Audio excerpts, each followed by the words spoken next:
It was the summer of 2007, and my best friend and his girlfriend suggested I get a date and we all go to some local hot pots, which are natural hot springs located deep in a nearby canyon, not too far from where we live in Utah. Supposedly, these hot pots were awesome, super quick and easy to get to. Just a short hike from where you park your car off the main road, running through the canyon. It must have been around 7 PM that day when we parked the truck in Spanish Fork Canyon and set off on the trail that led to the natural hot springs, armed only with our swimming suits and towels.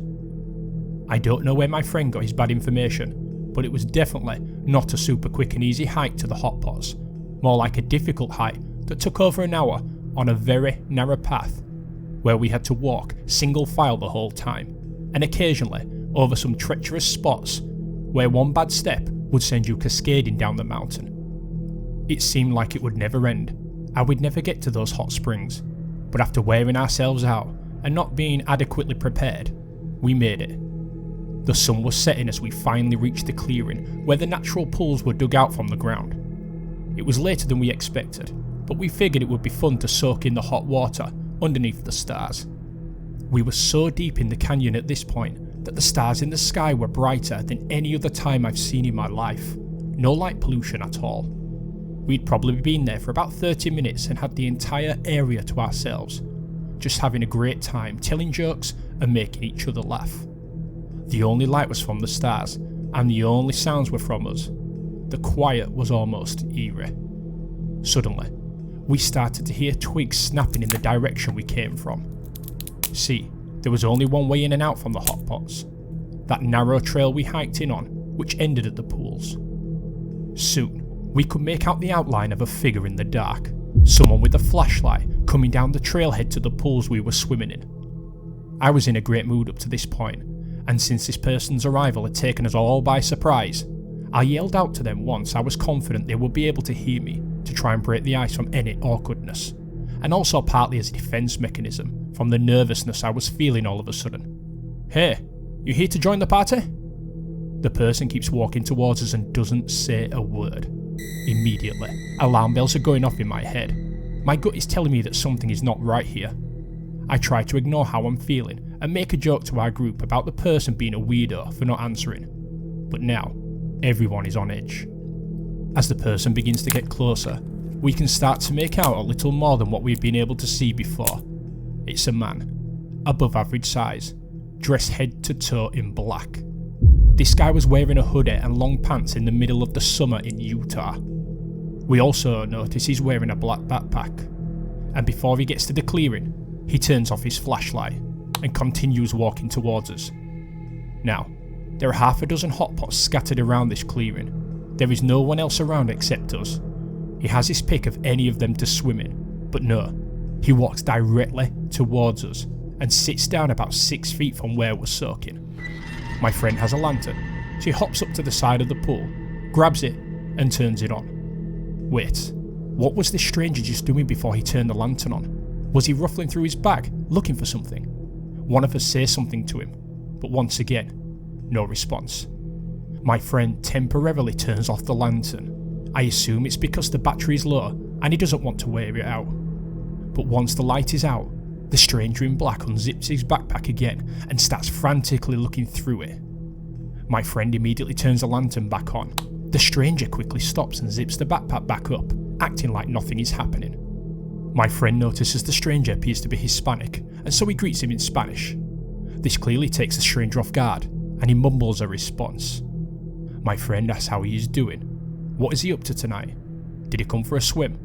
At least that's what I assume from his tone. I don't speak Spanish, so I don't know exactly what the stranger's response were, but they were very brief, and definitely not friendly.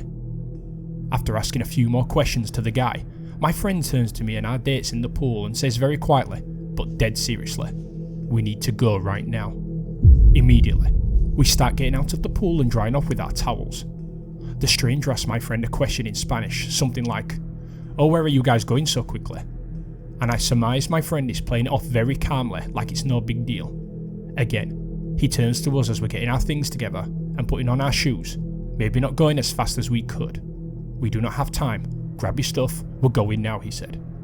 We don't ask questions. We grab our things and start practically running towards the trailhead as a group. As we look back, we see the stranger in the black getting his things together, getting up and starting to follow us. At this point, there is no illusion of what is happening. This guy has bad intentions and is chasing after us on this narrow trail back to our vehicle. We know we've got an hour or more ahead of us until we're back to the safety of our car, and we don't have anything to defend ourselves with us at all. We got a head start on him, which was a big help. I took the lantern and took the lead of the group. We got into a single file line and locked hands with each other, knowing that we needed to keep moving and as fast as I can, but not too fast or we could literally fall to our deaths. The girls were behind me, with my friend at the back, who was giving us updates of where the stranger in black was and telling us to move faster, go, go. He picked up the biggest, sharpest rock he could find and was prepared to kill this guy if he had to. I'm sure you can imagine the emotions that were running through all of us at the time. The girls were sobbing, trying to keep pace with me up front. I'm yelling back to them, watch out for this, watch out for that, as we're making our way into the darkness as fast as we can. I'm telling myself to stay calm so I don't scare the girls any more than they already are, while also feel an overwhelming sense of dread that I don't want to die so young. I'm only 19. After what feels like an eternity, we finally see the main canyon road in our truck. We all run towards it as my friend unlocks it and we all get inside. We're all in shock at this point and just started shaking uncontrollably. I tell my friend to start the car and start driving so we can get the hell out of here and never come back.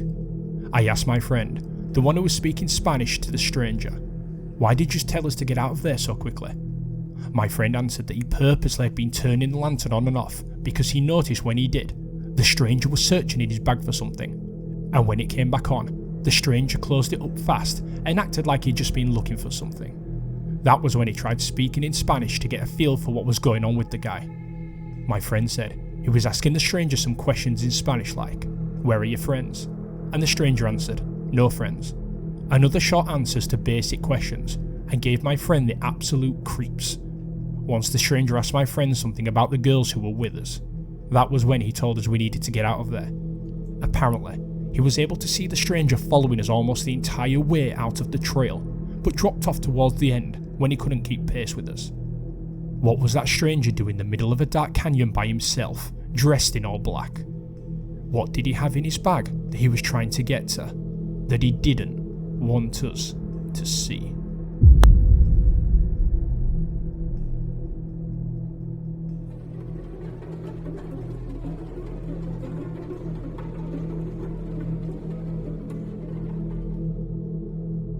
I'm a 22-year-old female, and I've been with my boyfriend, a 21-year-old male, for almost 8 years. In the spring of 2019, we decided to finally find an apartment and move in together.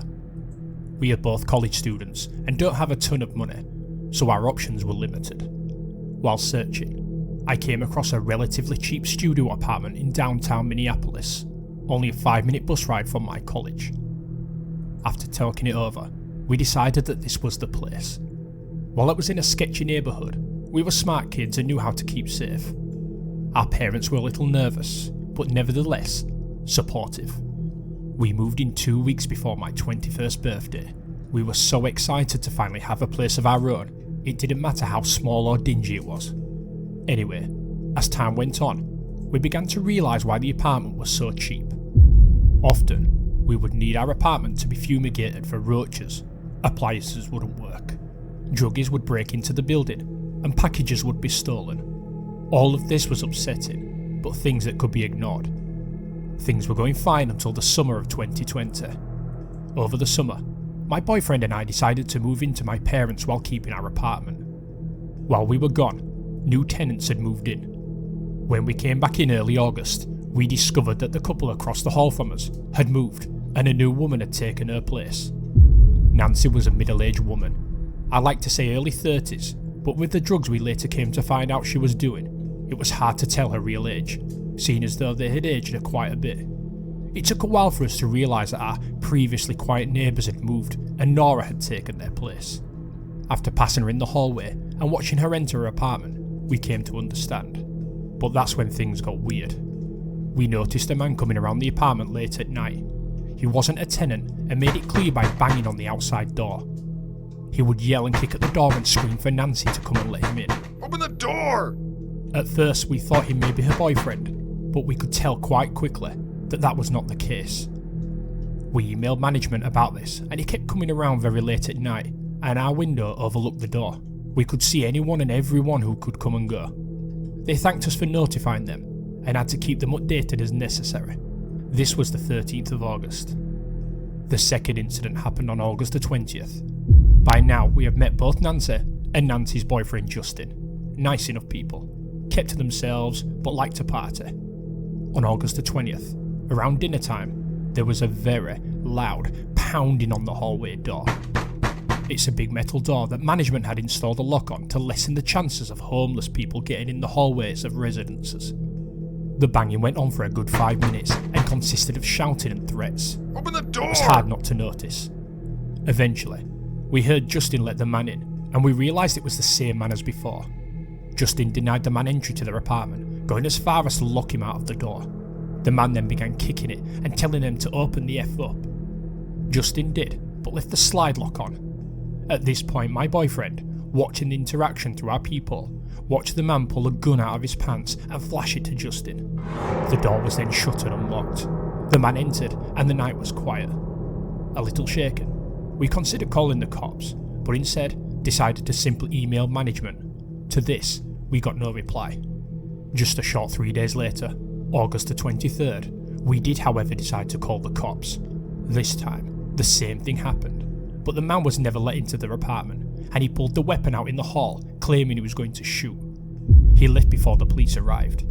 Again, we emailed management and received no response. By now, we were nervous as our neighbours were a clear threat to us. Now, in between the last event and the one I'm going to detail, there were many shouting matches between Nancy and Justin. Many more times did their friend come back and make a scene, but it was very much the same as before, including breaking our hall door by kicking it so hard and pulling it off the handle. Now, September the 8th, this happened, and it is one of the 3 events that has made me jump every time I hear a loud noise. Around noon, I was in class, on Zoom of course, and from my desk with my headphones on, I could hear another fight ensuing across the hall. I prayed for it to be something that ended as soon as it started, but I was not so lucky. Within minutes, the fight escalated from screaming into hitting, punching and throwing. Nancy was screeching that she was going to kill Justin and that he was killing her. Shakily, my boyfriend went to the door to get a better idea of the seriousness of this fight. After she continued screaming, I decided to call 911. Explaining to the operator that once again the tenants were fighting, she told me the cops were on their way. Then there was a noisy thwack and a loud scream. Before we hung up, Justin swung open the door with blood pouring from his head. I informed the operator that Justin was bleeding and to send an ambulance. When the first responders showed up, Nancy refused to open the door. The cops were talking to her through it, and she kept insisting that it wasn't them that had been fighting. This may have been believable had there not been a trail of blood leading from their doorway. After about 10 minutes, Nancy finally let them in and explained that she had been liking a guy's photo on Facebook, and Justin got jealous. So he threw a phone, leading them to get into a fight. One thing led to another, and she picked up a hammer and hit him on the head. No charges were filed, and everyone went on with their day as if nothing had happened. I, on the other hand, was traumatised. No more than a week later, Justin was back at the apartment. Their nightly fights continued, and you could almost hear a collective groan of our neighbours the night he came back. We later came to learn that Justin was never actually a tenant, only Nancy was, and that they were doing favours for their friend. We saw him come round occasionally, but not as often as before. He did, however, manage to get a key. He always came with an empty duffel bag and left with a filled one. I had the suspicion that they were working with drugs and he was the dealer. Anyways, September the 16th, the morning after my 22nd birthday, I woke up around 8 AM to a quiet sobbing sound. I couldn't exactly distinguish who or where it was coming from. I was a bit hungover and wasn't sure if I was fully awake. I walked to our window to get a better breeze in when I noticed 3 cop cars outside our building. They were all standing there questioning Justin. Oh great, I thought to myself. I walked to our door where sure enough stood Nancy, giving a tearful story to an officer. I shook my head and decided to go back to bed. Around noon that day, I was again in class when I heard a loud shriek. My stomach dropped and I got a weird feeling. My boyfriend Connor walked over to the door and heard a few people in panicked voices across the hall. "There's a woman crying over there," he told me. "I want to go out and check on her, she sounds hurt." I got up and checked and I heard it too. There was also a man saying, fuck, what now?" in a whispered shout. "No," I told him, "call the cops. You don't know what's going on." Within minutes, the cops had arrived. Connor had just gotten off the phone with the dispatcher when 6 cop cars and an ambulance pulled up. The cops and paramedics were led into the building by one of the downstairs tenants and escorted up to the apartment. Within minutes, a woman was escorted out on a gurney, bleeding heavily from a stab wound in her abdomen. We later came home to find out that neither Nancy nor Justin had been home, but that 3 of her friends had been there hanging out. One man was tweaking on whatever they were dealing and got so upset by something the woman had said, and he stabbed her. Until we called management, they had no idea what had happened. When they came to visit Nancy to inform her that one more strike and she'd be evicted, she cursed it through the door and told them to be more compassionate. I was irate. The last straw came not even a week later, at 4:42 AM on September the 19th. I woke up to a blood-curdling scream of Nancy. He's killing me," she shrieked. I leapt out of bed shaking. I grabbed my phone and tearfully begged the dispatcher to tell the officers to hurry. This screaming went on for 20 minutes before an officer arrived. Again, like all the other times before, Connor went down and let the officer in. Both Justin and Nancy denied him entrance. Furious, I thought like all the times before the officer would simply walk away. But this time, he took action. This time, he told them that they would either open the door or he would kick it down, as he was the first officer to ever actually be present for their arguments, and he had heard claims that Justin was going to kill her. Within 2 days, Nancy was evicted. I'm still afraid that she will send someone after us for getting her evicted, as the last officer did not make it so secretive as to who called and reported them. While she was friendly to our face, we could hear her making threats after each time the cops had been called. I'm excited to say that after I graduate this spring, we will be moving, and hopefully never have to experience these things again.